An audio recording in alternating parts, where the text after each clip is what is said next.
Welcome into episode 209. Be sure you're following us on Twitter at Bailey J Adams 22, at by CA Simmons, at Night Sports Now, and at Pegasus Podcast.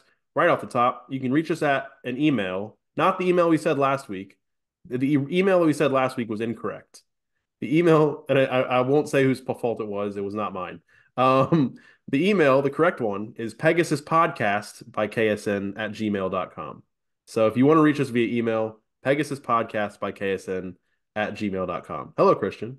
Yeah, how's it going? That was a mistake made by our tech person, who was also me. My Yeah. apologies for having. The worst part is before last week's episode, you asked me to confirm like three Yeah, no, I did. times what the email was. You sent it to me in writing and said, "This is what I'm going to say," and I said, "Perfect, great." And then when did I text you? Like 20 minutes after we were done Yeah, recording? right after we were done recording, you Yeah, said, I was like, "You so said my the right." Yeah, bad. I was literally editing the podcast. I'm like, "Yeah, you said the wrong one." I also put it on you. I was like, "You said the wrong name," after I handed you the wrong name. But No, yeah, well, so you texted me up first before you said anything. You said, so my bad. And then I was like, what's going to happen here? And then you were like, that was the wrong email. I was like, So the okay. backstory is, if you emailed us last week, we obviously didn't get it. So sorry about that. I'm trying again Well, this you week, know that we but didn't get it because it probably bounced back um, to you. I don't think anyone owns that email. yeah. I what happened is this isn't a new email. I set this up a long time ago, and I just figured it would be a good one to use for this, and I just thought I knew what it was, and I was incorrect. So we're fine. Right. Apologies Yep. about that. We're having bad time. I also want to once again apologize to the YouTube audience. The episode once again did not make it up to YouTube last week, but I have great news. I swear to God, if you're on YouTube, I know you're getting this because I have a new editing software now that is hopefully going to solve the problems we've been dealing with. Good news. It's hopefully going to work.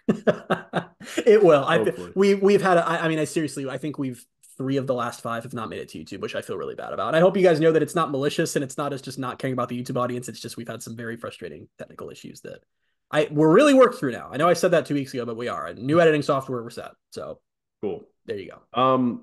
So as we're recording this, it's Sunday night actually, recording a little early because I'm going on vacation. UCF baseball is crumbling in It's their bad. regional final. They've given up 9 runs, I think, and I don't even know what inning it is, like fifth inning. We were They were going to up record 2-0 in the this, fourth inning, though. yeah, So we were going to record this episode tonight anyway. But we're going through UCF's debut Big 12 seasons, 7 of them. We're talking about football, volleyball, women's soccer, men's basketball, softball, and baseball.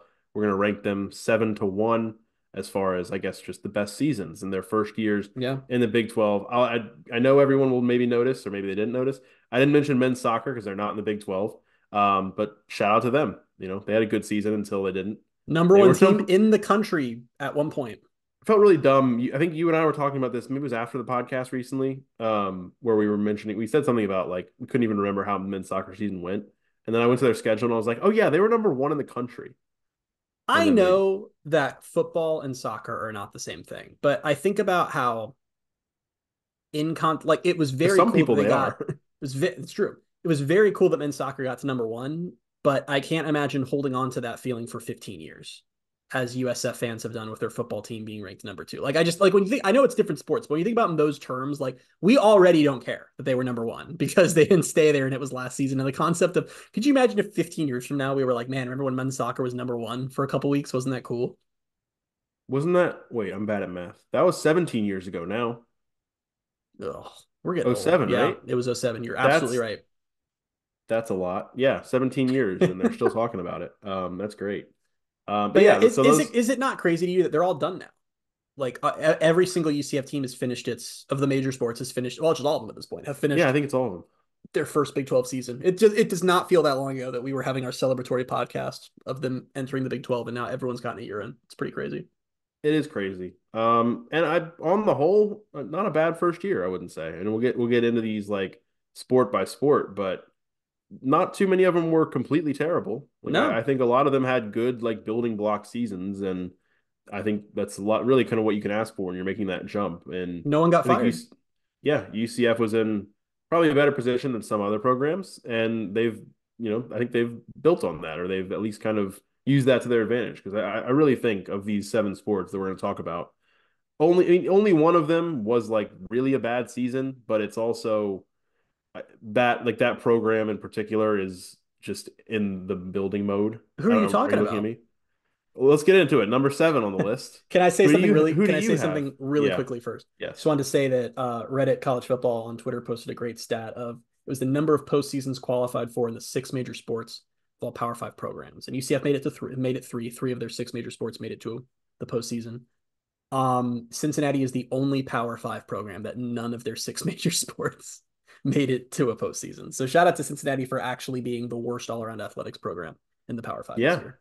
Big shout out What to was them. that But tweet anyway, like a couple weeks ago where they were like clowning UCF for like finishing below them in like every sport, and then UCF fans turned around and were like, you haven't hey, done anything of note in any like you sport. didn't go Yeah, to a bowl and you're not in the NCAA baseball tournament either. it's So not great.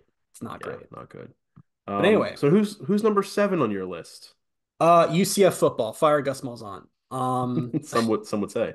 We talked about that as we do this every year, and it's always usually it's easy to pick number one and it's easy to pick number last. Well, number last isn't a phrase, but you know what I mean? The one who we place last. And it Yep. was a very easy choice to place UCF women's basketball last for me this year. Yeah. Me too. Yeah, they were 12 and 17 overall, 3 and 15 in the Big 12, which was 14th, and 14th is also known as last in the Big 12. I mean, and like I just kind of referenced, it's like that program when Coach Abe left and took all of the players with her, it set the program back quite a few years. So it's like I don't even really know how to judge that program right now, and the job that the TMS has done through what 2 years now. Yep. I don't know how to really judge it other than like if you're judging it against the other sports, yeah, they were the clear worst one. The biggest thing to me about UCF women's basketball is it's like if a tree falls in the forest and no one's there to hear it, doesn't make a sound. Like no one cares about this team right now, and I mean no one cares. It's just absolutely not like it's not even like fans were upset the team was bad. No one noticed or cared. And when that's 2 years off of them making a tournament run and finally Yeah. getting crowds for games and kind of becoming the hot thing on campus, that sucks. That it fell off that dramatically that quickly, and it's not really all on Satia Messer. I would have kind of liked to see them a little, further ahead in year two than where they're at. But again, it's always hard to tell with women's basketball because I mean, it's becoming a much bigger thing. And that's part of my frustration too, is that college women's Mm-hmm. basketball is becoming really big. I mean, we've seen that with Caitlin Clark and Angel Reese and all that. And it was like outperforming the women's tournament was outperforming the men's tournament at one point this year. And it sucks that like UCF's not really a part of that wave in any way, shape, or form. And I'd like to see that change, but I would like to see a little more progress by now, but yeah, it was just a bad year. I think that they're doing what they need to do to get better. It's always hard to tell with women's basketball, but it seems like they're moving in the right direction. Yeah, I mean, so I think I've seen them get a few pretty decent transfers in from what I Mm-hmm. mean from what I've been able to gather. Yeah. But yeah, no, I mentioned that kind of same thing to noted women's basketball UCF women's basketball superfan JP Gilbert. We were talking about it back, when the tournament was ending and when all that was going on with the women's tournament, and we were like, how much does it suck that like when UCF was really good, like why couldn't they have been really good right now, like in the height of everything? Not hopefully not the height, but at least as everything is peaking right now. It was because it's just frustrating. You look at UCF and it's like they just really weren't a factor when, like you said, 2 years ago they were in the tournament, they won a tournament game, and they were pushing UConn. They're on top of So the it was world. like, Yeah. yeah, and it was really really fun. And now it's not been fun. And again, like it's just the circumstances do suck. Like the coach left and all the players followed, so it's like when you're left with being a first time head coach and not having a roster, that's a difficult position to be in. But yeah, I mean, hopefully, the transfer portal will help this offseason and we'll see at least some progress in year three Yeah. under Satia Messer. I know. So for each of these things, I kind of was doing my own research and I had to like refresh my memory about all of these seasons pretty much. And I have highs and lows for every team. I Good didn't, I research. mean, I kind of vaguely remember this. Like they were 9-1 in non-conference play. I do remember that. They didn't play Yeah. anybody of note, but they They were beat 9 and Auburn. 1. I don't know if Auburn was good last year, but they beat Auburn. And then the other high I mentioned was their first Big 12 win, which was a space game victory over Houston. I And forgot they about almost that. there were it was kind of frustrating to look back to because I remember at the time it was frustrating too. Was there were some games that they were really close to winning, some big games. Like they almost beat number 7 Kansas State. They lost by 2. There were a few games down the stretch that they almost won, and it would have been nice to see them pick up a couple of those wins. Then there's the flip side where like they lost a game 84-43 at West Virginia. And it's like it's those kinds of losses where you're like, all right, like those are the ones you Really can't have. They started frustrating. started 0-7 in Big 12 play and they lost to the first round of the Big 12 tournament. So yeah, I mean overall just a frustrating year, but I hopefully that I think and I hope things are on the upswing for year three for Coach Messer, but I guess we'll see. I don't really know. Like, I don't know what is progress in year 3 or year 2 Don't of the Big 12. don't match the football team in conference wins. Yeah. I mean, I don't know. I'm not really expecting them to come in and just suddenly be a contender next year. I don't think anyone's expecting that. I don't know. I just have a lot of frustration because it feels like Coach Abe really laid out a roadmap for how this program could be relevant and successful. And I don't really necessarily think that anyone but her could have pulled off that roadmap. I think it was a huge mistake by UCF to lose her to Georgia. Then And I just she ripped up the roadmap on the way out. and she ripped up the roadmap on the way out and took the pieces. But I don't know.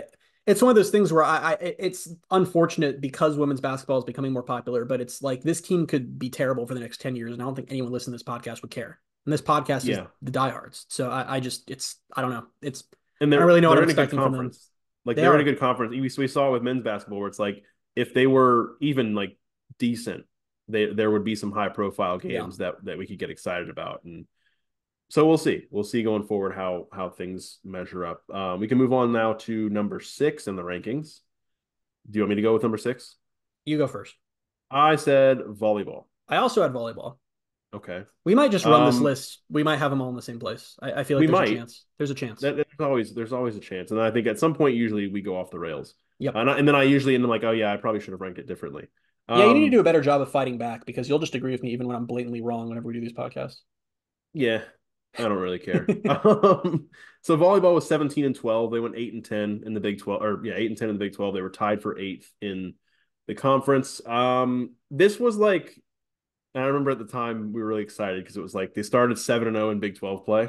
Yep. And I was like, wow, like they're just not going to miss a beat. Like they didn't have McKenna Melville anymore, but it was like they're still really good. And then we realized like that might have been the soft part of the schedule. Like we'll see how they do with the rest of the schedule.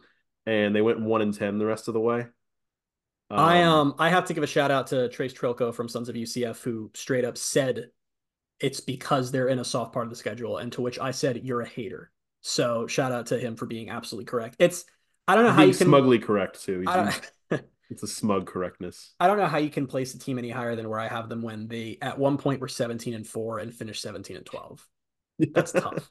And listen, I'm not like out on the future of the program. I think that they lost Dagenet and McKenna Melville both at a very inconvenient time when they were moving to a tougher league. And they won. I mean, they went 8 and 10 in conference. It's not terrible. It's just not the absolute dominance we've been used to in the AAC. And honestly, we knew there was a building job anyway because we talked about that. Even when they were so dominant in the AAC, they'd go to the tournament each year and not really be able to do anything. So we knew there was a gap between them and the top teams either way. And I think that was the encouraging part to me, at least, is that they did beat the teams they were supposed to beat for the most part. Like it was just like, okay, yeah, so they're at least like coming in, they're at least a middle tier team in this conference. They can beat the ones they're supposed to beat. That was a frustrating part is when the schedule got tougher. Not only did they lose most like all of their games, they got swept 3-0 in 6 of those games. Yeah. And so it would just kind of felt like a giant thud to the end of the season. And yeah, I mean, there was an early on in the year they swept FSU, which was really cool too, because FSU ended up being really good. But when you finish like that, and all of the highs from the season were, I think, the sweep over FSU, which was maybe like the 3rd game, and then going 7-0 in the start of the conference play against the bottom part of the conference. When it's just that, like I couldn't, like, down the stretch when it ends that way, it's like hard to look back on the season and be like, oh yeah, that was fun, like that was great. Yeah. It was just... And it's not just it'd be one thing if they even just fell into like sort of being a 500 team. It was just the total collapse that back half of the season. I mean they're 17 and 4, and I'm sitting here tweeting about how like can't believe they're going to put together a 21 season year one in the Big 12 and they just don't win again. It's tough. And like I said, I'm not super worried about the future. I think in some ways listen, you come into the conference, you're around 500, you're around middle of the pack. I think that's a fine place to start and build from there. I think Maher's the right coach. I'm not worried about it. It's just, I don't know how you're going to rank it a lot higher or ahead of some other teams that had some more immediate success. Yeah. I don't really think you can. But yeah, no, I think with all of these sports, like, and I guess it makes sense that it's the rankings we've done so far. It's like, I'm more worried about women's basketball than anything, but I'm not really necessarily worried yet. No, I don't know that I'm worried about any of these right now. It's like they're kind of, we'll get into it. You're looking at me differently. There's a program that I'm the only human being on earth who consistently says that I think this program isn't as good as it should be. It's women's soccer. I know it is women's soccer. So that one I'll say, but again, I'm alone. I say this every year that I don't get why we're okay with how they've been, but whatever, it's fine. Okay. So I think, all right, when we go next, I think I know where you're going to go with number 5. I went differently. Who did you So put behind women's soccer? football. Oh, really? I had football at number Yeah, one. you did not. No, I did not. You're a lying liar. Who do we want to talk about first? So I Let's had women's talk. soccer at fifth, and you had football at fifth. Let's talk women's soccer because I had women's Okay. soccer at 4. So Okay. Yeah. I had what did you football at have at four. 4? I had football Okay, at yeah. four. We'll talk about both of So these in a group. That's great. Let's talk women's soccer first. I have to pull up, yeah, get up to my notes. Um, I think, and then I can kind of compare them with footballs. I think so. They went 10-7-1, 5-4-1 in Big 12 play. They were sixth in the Big 12. I think my reasoning for placing them higher was that they had more signature moments and they didn't have the same lows. Like football lost 5 games in a row, and it's it true. was devastating. Women's soccer was like kind of up and down throughout the whole year. But I mean, 10-7-1, 5-4-1 conference play is like respectable for the year they had. They beat Purdue on the road. They started 3-0 in Big 12 play. They drew against number 6 Texas Tech late in the season. They won a Big 12 tournament game. Really, like the lows that I found for the season really were losing a space game, which is never good to do. And they ran into BYU late in the season. That they lost to them, I think, to end the year, and then they lost in the regular season, and then they lost to them in the next round. It must have been the semifinal of the Big 12 tournament because BYU ended up being a Final Four team.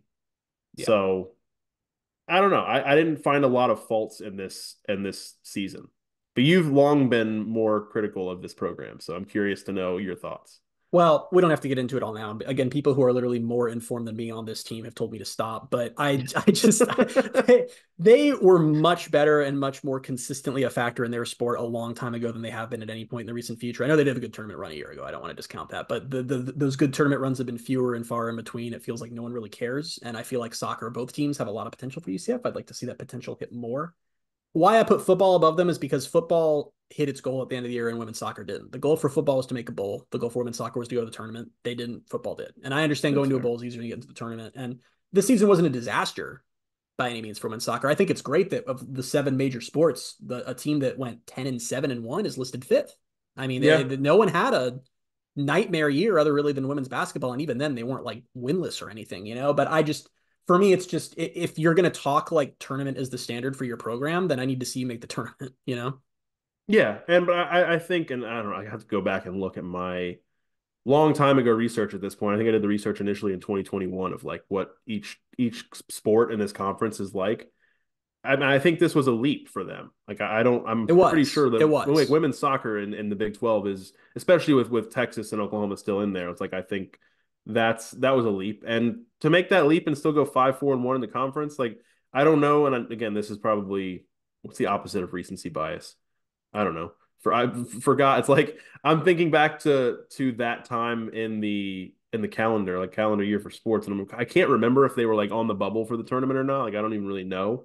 Can't recall at the time, but 10-7-1, 5-4-1, I think year one in the Big 12, I think is very, very respectable. And if we want to switch gears to football, it was just Can I football. just That's say when really quickly, you yeah. asked what the opposite of recency bias is. The opposite of recency bias is Miami. But anyway, go ahead. All right. Um, with football, it was we've talked mostly about football on this podcast, and it was just in the end, yes, they reached a bowl. They finished 6-7, 3-6 in the Big 12. I think for me, it was women's soccer going in, and they beat some of the Big 12 mainstays. I don't know if you want to call them original Big 12 teams, whatever you call them. I think going 3-6 in conference play for football, and two of those wins coming against Cincinnati and Houston felt less like exciting to me. Not know if it was exciting is probably not the right word. We were at the Cincinnati game and it was very exciting. But it just feels less. What's the word? I was going to say less important, but It feels like, less impactful. I yeah, mean, and you're right, and I'm not going to argue that point. Is that people who have that criticism or that UCF in reality went what like 1-5 against the legacy Big 12 teams? Yeah, yeah. that's not great, especially how they lost some of those games. And I mean, the thing about the UCF football season and why I put them where I did is a couple reasons. One is you talk about highs and lows. There were very low lows and also crazy high highs. I mean, beating the number 15, destroying the number 15 team in the Yeah. country, and the space game was one of my favorite UCF games of the last few years, and it was awesome and it was a great time. And but then they also didn't win for 6 weeks at one point, and that was seriously hellish, and it I was tough to think get around. I think part of the other reason that I ended up putting them below women's soccer is my highs for the football season, I guess I missed putting a bowl game on there, which I could have done. It made a bowl game, which is what the goal was. I put the win over Oklahoma State. The next thing I put was a loss to Oklahoma. And I was like, Yeah. that feels not I like it. watched That's like one of the a higher points of the season. just yesterday for some reason I watched like a on YouTube like a 20-minute version of the UCF Oklahoma game. It was a fun game. It's too bad they lost, Yeah. but Yeah. then they get to the end and you're like, I wonder what UCF's got cooking for this 2-point conversion, and wow. And then But it was that. it was that. Here's the other point I want to make about Here's the other point I want to make about UCF football. And you talk about recency bias. This is one of those things where because it didn't happen this way, we kind of forget. Going into the Gasparilla Bowl, the day that game was being played, UCF fans as a whole were in a great mood. UCF had won 3 of their last 4 games. They were having all these recruiting wins. Javon Baker announced he was coming back. RJ Harvey announced he was coming back. If UCF had just won the bowl game, I think that this entire fan base looks at 2023 in a very different way. I mean, I really think that we've kind of, because they lost it, have forgotten how in a good, like satisfied mood everyone was going into that bowl game. They really just needed to win it. And Yeah. I'm not going to tell people what to care about because we talked about before. I don't, my view of a season, I try to not change it dramatically based on a bowl because the bowls have just really shifted more and more towards becoming exhibitions in recent years. But I get it. I mean, UCF really didn't have any major opt-outs, and Georgia Tech was not a very good team, and they lost the game, and that happened, and it dropped them to a losing record for the first time since 2016. I'm not going to fault you for not caring about that, or for caring about that, but it's just we were one win away from the fan base being totally okay with that season. And if you're going to argue with me and say, no, that's not true. Yeah, it was. That week, everyone was in a great, great, great mood. And I think people would have been totally fine with how things played out if they'd won that game. And I almost wonder if it would have been like if they still lose that Georgia Tech game, but they won the Texas Tech game, what it would have been then? Because that was a game they Yeah. lost on a missed extra point. They would have tied the game. Like Yeah, I mean, it was. I I wonder mean, about that really that. was we always blame Colton Boomer. The Texas Tech got the ball back with 5.5 minutes to go in the game, and the UCF's defense let them hold the ball for the Yeah. entire rest of the game. So, but I don't know because I'm a big believer. Just because even just since we've had this podcast, I've seen it. Is that how that final game goes just impacts so much of how you view that season. I mean, 2021 was, we talked about this on the last podcast we did. 2021 was an awful year that everyone hated, and they beat Florida, and everyone loves that season. And it's just like the mood is so dictated by that last game because it's just that's what you're left with, right? Is whatever happens, that's what you kind of sit with for the next however many months. And I don't know. I didn't want to like drop them super far because of I Yeah. just remembered from that week and even that whole month after the Houston win how everyone they'd made it to a bowl. No one thought they were going to, but in the middle of that losing streak, it was like this team is going to go like 4-8. Like there's no path to a bowl, and they made it. Everyone's in a good mood. I think if they win, everyone's looking at that like, oh, what a great year one to build off of, and we're so excited. Instead, it was like 10 days of pain and agony until they landed KJ Jefferson. So Yeah. it's I have to look at it through that lens too. Yeah. I mean, again, like the 5 game losing streak was obviously the low. And in that 5 game losing streak, there was the blown lead against Baylor. There was the 51 to 2020, the 51 to 22 loss at Kansas. Even the good, like the good loss, if you want to call it that, at Oklahoma was in that losing streak. And I don't know. Like I still feel confident in my ranking of like this is normally in the normal time we would do this. So I was like, oh yeah, I could flip these. I don't think I'd flip them. I think I still feel like women's soccer, the season on the whole versus football. And it's not that either of them had like a bad or like a great season, but it's like I think I feel good about that. So You know what I love about our podcast is you and I just what? became the only 2 people on planet Earth who would ever have a lively discussion of whether UCF women's soccer or UCF football had a better season. That's I mean, yeah, that's I'm what you okay. get when you I come don't to feel us. viciously determined about where I put them. I understand where you came from, and I'm okay with it. Okay. Number three. I think we might have the same top three. That might have been the only difference is 4 and 5. I don't know because Oh, actually, I now don't I'm know. wondering. I did some Go with with your number number. Let's 2, hear your number three. UCF softball. Okay, I was wondering now that yeah, okay. Okay, I put softball at 2. I put men's basketball at 3. I will fight Um, you on this one. I okay, will fight you on this one. that's fair. Am I You want to supposed to go? now? Is this me Yeah, fighting? Okay, so yeah, we just yeah, so once again we had them flipped. I had softball 3 and basketball 2. You had softball 2 and basketball 3. yes. Couple things for me. One is that we're talking about all these teams, all 7 of these major programs. None of them had a larger mountain to climb when joining their new conference than men's basketball, both from a resources compared to their peers perspective and also just from the straight up talent and strength they were going to face game in and game out perspective. No one had a higher mountain to climb than UCF men's basketball. And for them to come in and have a winning record and go to the NIT and have a strong performance in the Big 12 tournament, and honestly, what capped everything for UCF men's basketball for me is that season there was not a low point.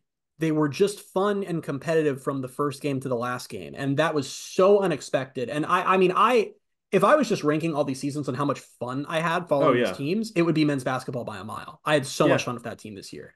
I And agree with that. UCF softball, while also these are all good years. These top three all had really strong years. I mean, UCF softball, they made it to a regional against against tough odds, but they didn't do well in the regional when they got there, and they also did have a lull early in the season. I mean, we were just kind of like I was checked out on them for a while, and props to them for rallying, but it just wasn't. They had higher expectations. I felt like, especially with this group in its final year, and it does sort of weirdly feel like a bit of a letdown for how much potential this group had. Not a huge one, but a little bit of one. And Yeah, there was no letdown side to men's basketball. It was just every week, like, how are they doing this? Like, how are they so much better than we were anticipating? fun and vibes. Men's basketball is number one by a mile. Like it just was. But I think what I ended up putting here, and the expectation thing is probably where this can swing is because men's basketball defied all the expectations. Right. Softball, you could argue, didn't necessarily live up to the expectations that they would have for themselves. But Didn't fall far my off, to be fair, yeah, but I would didn't say quite my live up to them. my I think defining thing for these top two and for this one, I guess this divide here is they made it to the tournament. And I know part of that was getting the benefit of being in the Big 12 and having such a tough schedule, good RPI, even the early season ones, like it played some really tough early season games, and that's how Coach Bear and UCF softball in general has built this.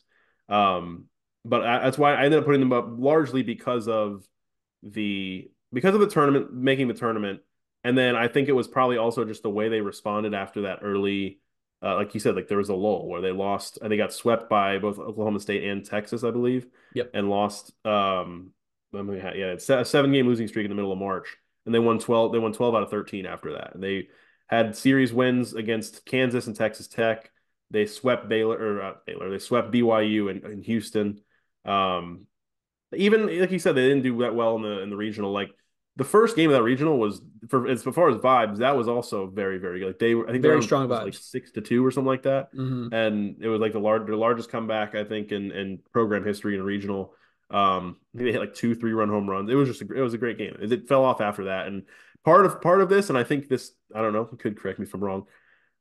You stayed up really late to watch their season end. I was not awake for that, so maybe you're holding that against This them a is me little bit. punishing UCF softball for keeping me up until like 3 a.m. just to lose. I was actually I was more angry than you should reasonably be at 3 in the morning. Like I was not in a good mood after that loss.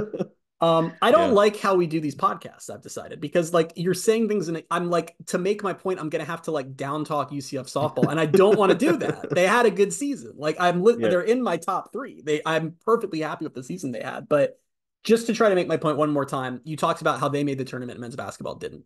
You're right, but it is expectations. The absolute expectation for softball was for them to make to the tournament this year. The absolute expectation for men's basketball was for Johnny Dawkins to be selling his house by January. Like I for the and I know they didn't make the tournament, but how many wins away was UCF men's basketball from making it? Like two? You Maybe, flipped yeah. 2 games. I mean, and they still made the NIT and it was awful, but they made it. And I just it's hard for me to take a team that we was picked to finish last in the conference that no one thought was even worth discussing and had a very fun year where they were straight up a almost middle of the pack team in that conference. They beat number 3 Kansas. They beat number 23 Oklahoma. That win against Kansas is like you talk about all the memories from year 1 in the Big 12. That's probably the most lasting, right? It's that or Yeah. Oklahoma State. I mean, it's just there and maybe that was our fault for having the expectations so freaking low, but it's just when they are that I think it was low, fair.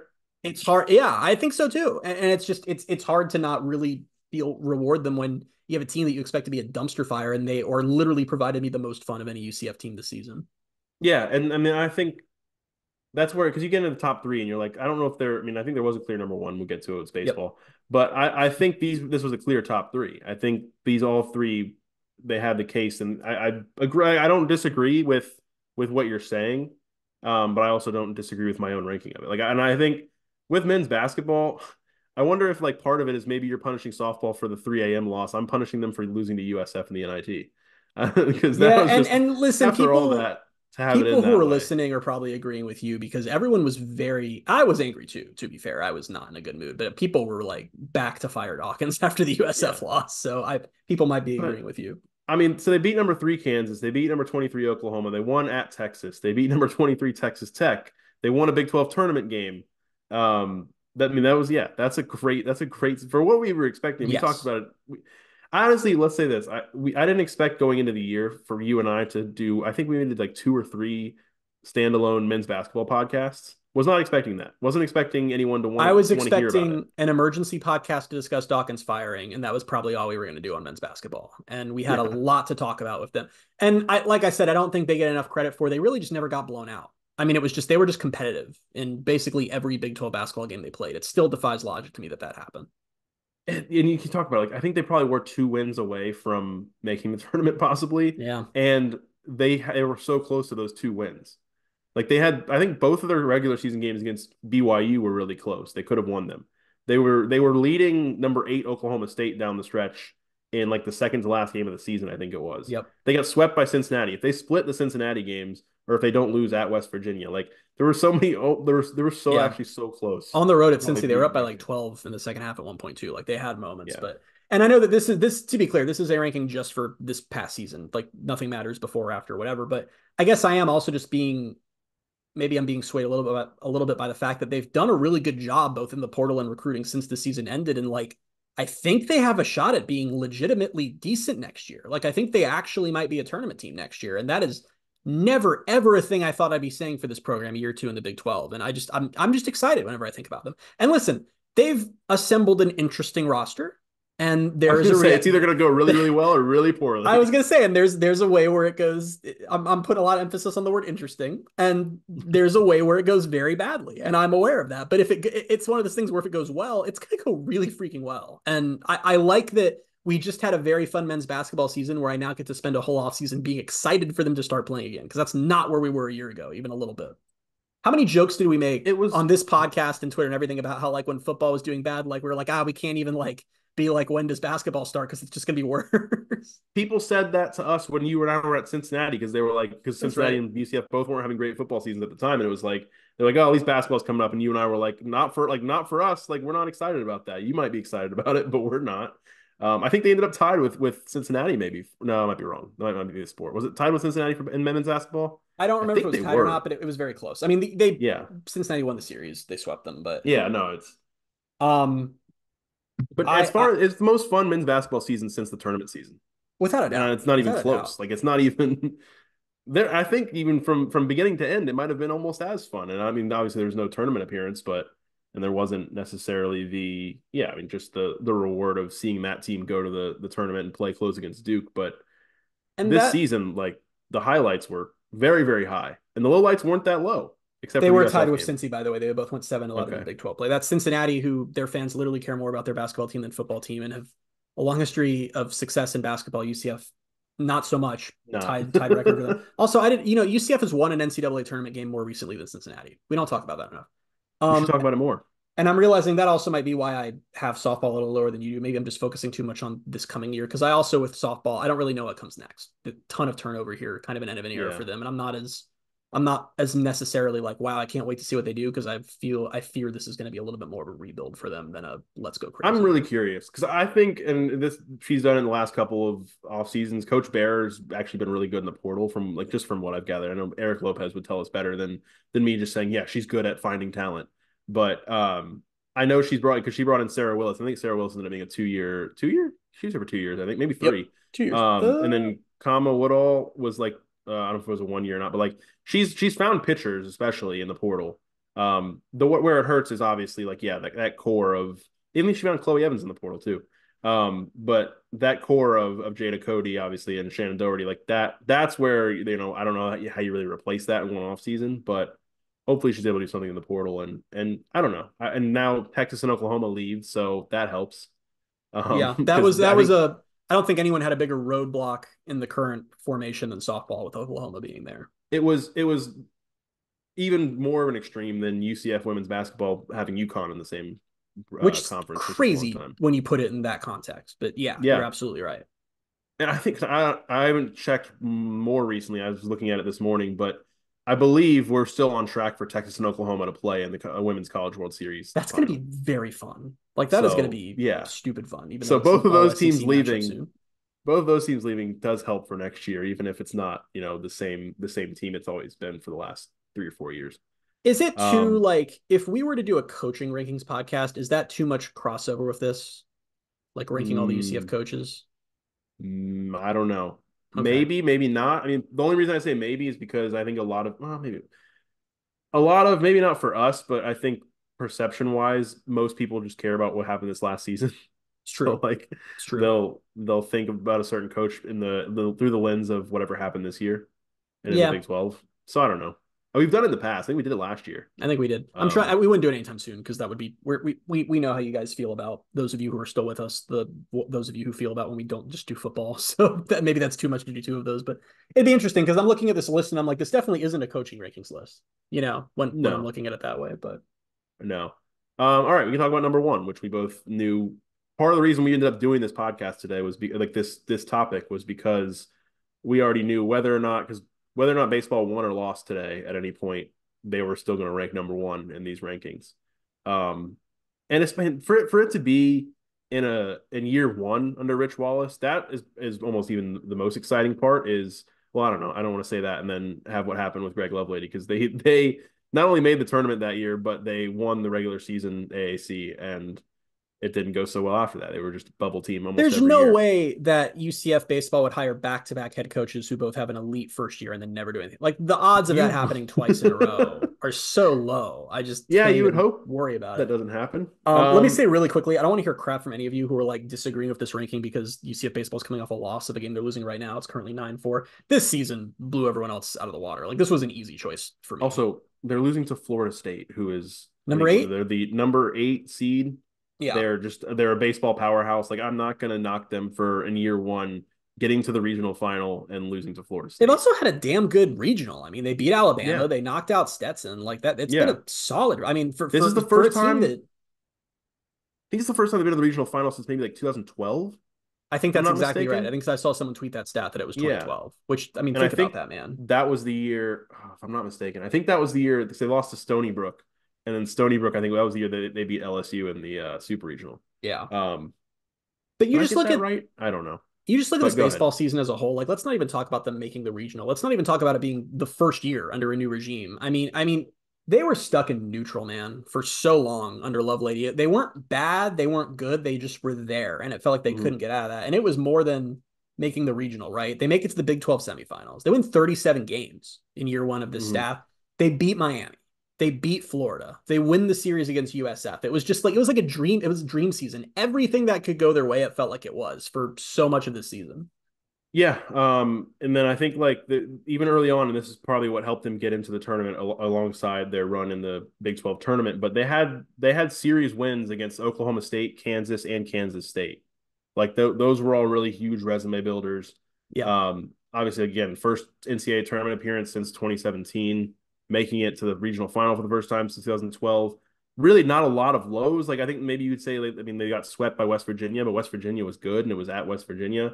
Losing the series to Cincinnati was frustrating Yep. because like this was kind of in the point where like they had won all of these really big Big 12 series early, and they did kind of hit a little bit of a lull. Like I don't remember, they got swept by Oklahoma to start conference play, but then they played really really well after that. And then they had the sweep at West Virginia, right? And they had just peaked, and then they lost to West Virginia. I think they had gotten ranked, and they got swept by West Virginia. They lost a series to Cincinnati. Ended up losing a series to Texas, but again, it's Texas. Texas Yeah. is really good.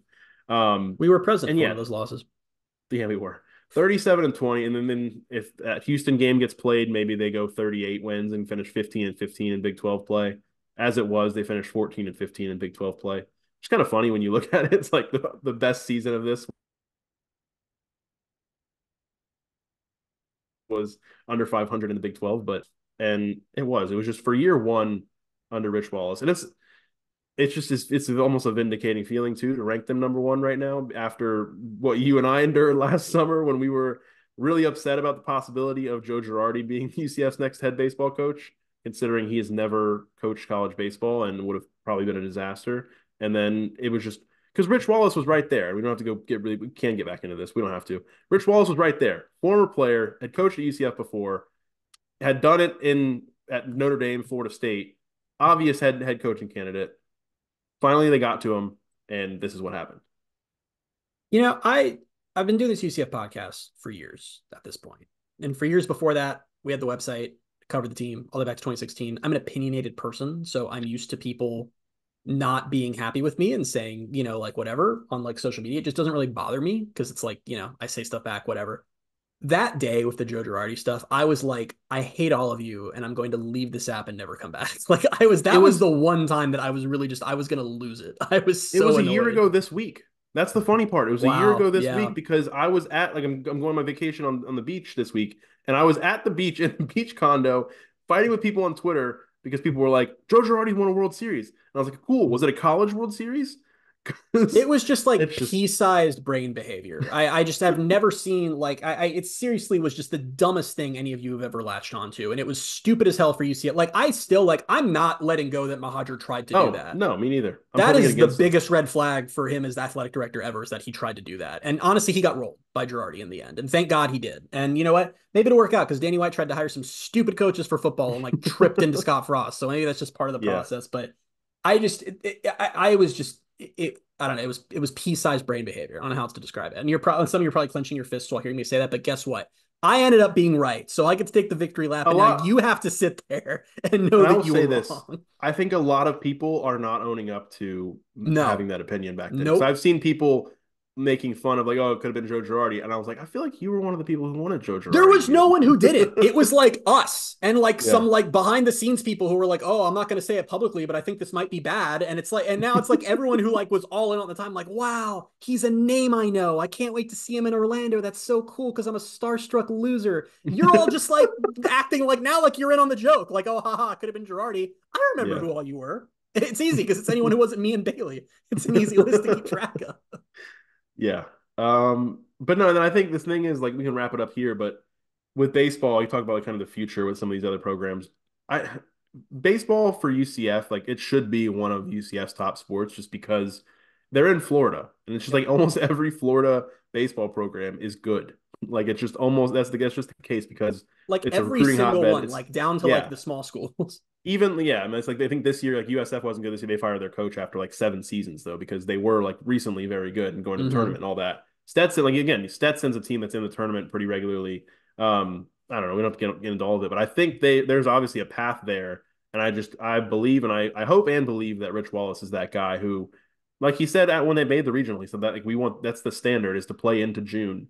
And hopefully it gets to be even better than that. And it's they're playing in June and they're winning in June and they're maybe winning a regional or hosting a regional at some point. And I believe all of that is on the table, which is exciting. I do too. This is a great first year, and like I know, I know that some people who know baseball, we've talked about it a million times. This is like the sport I understand the least, guys. I did not watch baseball growing up. I don't know what the hell's going on, but it's fun. And I know that the people who are more informed have said that there have been like some fluky aspects to the season a little bit, like they maybe weren't always as good as where they ended up, but I still just feel like they're building something special. I mean, Wallace did such a great job of taking this program and putting together a really solid team, and I have faith in him going forward on what Mm-hmm. they can do next. And in this conference, the sky's the limit. Can I say one more baseball thing really quickly? Yes. I want to give a shout out to Michael Emptiness. I've never Mm-hmm. known how to say his Twitter I name think emptiness. at that's what I've always thought, but I wasn't sure. At Emptiness4 on Twitter. We've said on past podcasts, we've had baseball discussions, and I've said like I wish we had like an Eric Lopez for baseball who just was locked into everything. He's become that. He's done a Yeah. fantastic job this year and in Live past tweets years. every game, and it's Really I in keep depth up and just with I really keep informed. I mean, yeah when I'm not watching, I keep up through his tweets because they are so like regular. Like it's like he will update every half inning, and like it's just the easiest way to follow it if you're not watching the game. I feel like I know and understand the team significantly better than I would have without his tweets, and that is literally the highest praise I can give to anyone who's covering any kind of sport. And Yeah, let me tell you something right now. It's extra needed because the UCF baseball Twitter account is maybe the worst run UCF Twitter account. I don't know what is going on here. They will tweet like they only like they're a sports account, a sports Twitter account should exist to like if you're not watching the game, like let you know what's going on. UCF Mhm. baseball's Twitter account will only tweet when something good is happening. Like they will not tweet for two It's been that hours way if for they are not doing years, well. And they won't and tweet the that's score. Like just now, UCF baseball went from down 9-2 to down 9-4. I know that from Emptiness. I don't know it from the UCF baseball account because they just tweeted, "Oh, Sonny hits one to the scoreboard." Doesn't say the score. Like I don't understand it. But anyway, I just yeah. want to give a shout out to him because he's done a phenomenal job. Yeah, he's done a great job. Cool. All right, we can move on to a little bit of football news. The most exciting football news. This was kind of dumb, but it happened late last week where I was like, I want to do the podcast right now just because I want to talk about these things, and it's going to take 2 minutes to talk about. But we got kickoff times We for did. the first three football games this year, and the television networks. New Hampshire 7 o'clock on ESPN Plus. Not a surprise that it's going to be on the Plus. Same with Sam Houston's, also on ESPN Plus at 6:30 in week 2. And then week 3 is TCU at TCU. 7:30 Eastern time on Fox. So that's two Yeah. primetime Fox games for UCF. And we have two Big 12 games, announced, and we have 4 games total announced. 2 of those are ESPN Plus games. So that's crazy. I can't believe that literally 2 Big 12 games have been announced and they're both primetime Fox games. I feel like we're not like that. That was a real like, wow, we really are P5 moment for me, or P4, whatever the hell. I don't care. It felt like a reward for all of the FS1 we had to put up with last There year. was a lot of FS1 last year. And guys, depending Yeah. on how UCF plays, there might be more FS1 this Oh, year. We'll just have to wait be. and find out. But the fact that they're going to open and close Big 12 play in primetime on Fox is really cool. I mean, they played one Fox game last year and it didn't go well. It was Kansas. So I'm very excited about that. And I think that the Black Friday one is cool. It's just cool that UCF's moved to this new league and left the USF rivalry behind. And I think we all talked about how we talked about it this past year. Like, it felt lame that final game of the season was just this like day game against Houston that no one really cared about. And to have it that back being, and I know it's not against USF, but that being a special game again, a Black Friday primetime national network game against the conference favorite, that's awesome. Like, I'm so excited for that. And I hope that still holds that meaning by the time that game rolls around. But it's also, I know we're not close to football season, but just seeing kick times just gets me like amped, man. Like, it just starts feeling real. Like, you can start thinking about where you'll be at what time on a day, and it gets you really excited. And you talk about like the whole like, wow, like the UCF really is P4 now. It's like, they not only is this prime time on Fox for the 2 Big 12 games we've had announced, it's opening Big 12 play on Fox at 7:30 against the team that was in the national championship 2 seasons ago, and then closing it against Utah, who just has won the Pac-12, I don't know how many times, but is now the conference favorite, the Big 12 favorite coming into their first year in the league. Like, those are 2 giant games. Like, that is exciting. And when you look at, we talked about it last year, it's like I think if every home game would have been the biggest home game on a past UCF schedule for the most part. And that's this year pales last year. I mean, the schedule is crazy. And I think one of the even more fun things is that, all these kick times are getting announced and media are tweeting like, oh, I'm hearing that this, and it's like regular college football fans see that UCF's getting a primetime game on Fox against TCU, primetime game on Fox against Utah. Everyone's just like, oh yeah, okay. Like, there's no one who's like, wow, how ridiculous, or like, well, that makes G5. It's just like, yeah, no one's questioning it. It's exciting. I really pray that they can put together the pieces they have this year for football. And I'm not even saying they have to go undefeated or something. Just make it a fun, competitive year where you're in the title hunt. And it's just, it has the potential to be one of the more fun UCF seasons of the last probably 6-7 years. Yeah, I hope it is. Last piece of football news, or the only other piece of football news, is came from today. UCF landed a commitment from 3-star offensive lineman Gavin Blanchard coming out of Bounce House weekend. They had a lot of recruits on campus and also at Universal, and it looked really fun. I wish I could have been there. If you want to invite me one year, UCF, feel free. I'll just come along for the vibes. But yeah, no, interior offensive lineman Gavin Blanchard out of Wiregrass Ranch, I believe, which is kind of near me, sort of, in Tampa. Yeah, I mean, all for more interior offensive linemen. Absolutely. What they need. Did this Bounce House weekend feel, I don't know, it felt a little more low key to me than usual. Like, for me, not for the actual events itself. And I'm realizing, I think part of that is it's just UCF gets so many highly rated guys on campus now that I just don't. Like, the first Bounce House weekend, it was like, oh my God, there are going to be 4-stars in the building. And now it's like there's all these crazy highly rated guys and 5 stars, borderline 5 stars. I'm just kind of like, yeah, cool. Yeah. I think seeing part all of it like is fancy cars on the field. I'm like, yeah, that's right. I think part of it too is just like how college football is changing with like high school recruiting versus the portal. And it's like, I found myself like, oh, cool. Like, yeah, that's nice. Cool. Like it. But like, you never know at this point. You never know anymore with high school recruiting, and kind of wonder how that's gonna trend. But you and I had a whole text conversation about this earlier today. Yeah. Subscribe to Pegasus Podcast Plus, where we just publish our text conversations so you can read all our I don't think we can do that. Thoughts. All right. No game of the week, because as things currently stand, UCF baseball season will end and UCF sports season will end. So, tweet of the week. Tweet of the week. Tweet of the week is a little different this week. It's one of the rare times that it's actually a tweet I liked, which I know can be a little confusing to some, but I just want to clarify this is a good tweet.